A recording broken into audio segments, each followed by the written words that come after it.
Delikado dito. Yan ang ilog. Ginawa lang resort. Paling dito. Grabe oh. Doon galing yan. Hee! Kakilabutan ako. Mahulog sa sakyan dyan. No? Paano, ano na lang kaya mangyari? O tingnan mo daan pababa. Hanggang makapunta doon sa dulo.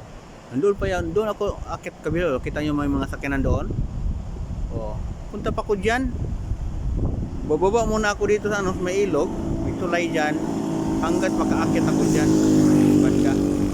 Ito pinagtataas. Kasi yung doon ako sa likod dito bundok. Uwi. Ganito ka biyahe dito sa doon sa Bato dito. Paakyat doon papunta doon sa munisipyo ng Don Salvador. Tapos baba dito, iikot pa yan doon sa pinakadulo hanggang sa makarating diyan may ilog. Tapos aakyat naman diyan doon hanggang doon. Ito may nakapark pa doon na bus oh. Focus natin. Yan, kung may napansin kayong bus naka-park yan. Sa taas nga pangalawang ano. Ay, ulan na. Ulan na kabihador. Inuulan na tayo. Kaya ay naku Lord.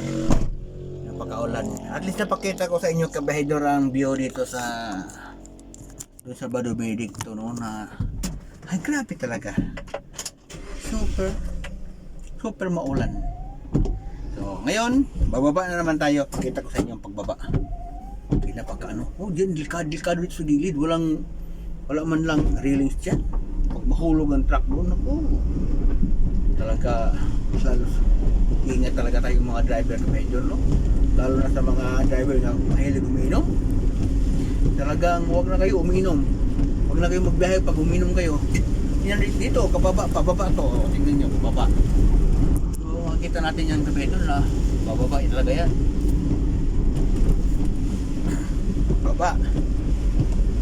Baba nito, umikot pa doon, bababa ka pa ulit.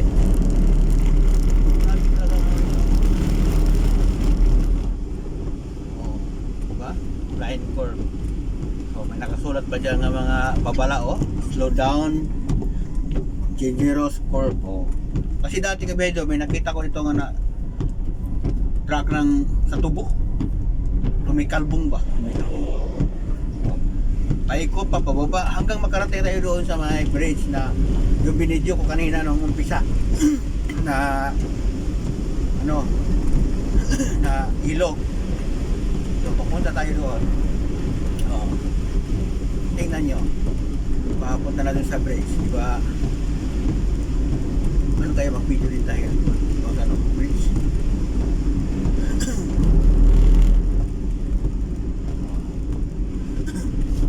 Tayo sa bridge oh.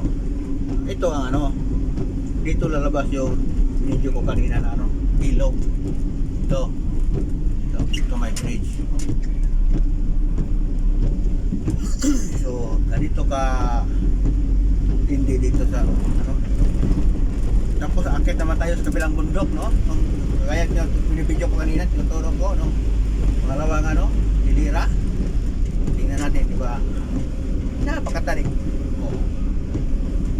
may blind curve pa tapos akyat talagang akyat grabe talaga to talaga pero mo nakasigunda na ako wala akong karga pagkaano dito guys napakatindi hanggang dito lang ang video natin kabahedor kaya masyado na mahaba so umaya kaunti napagdo na tayo sa pinakamalapit sa tuktok kasalubong natin ang bus kanina na videohan ko so ibibidyo natin yung magandang mga tubig sa gilid na pumapatak galing sa bundok next tambay mo na sa part 2 ito part 1 may part 2 pa talaga view lang yan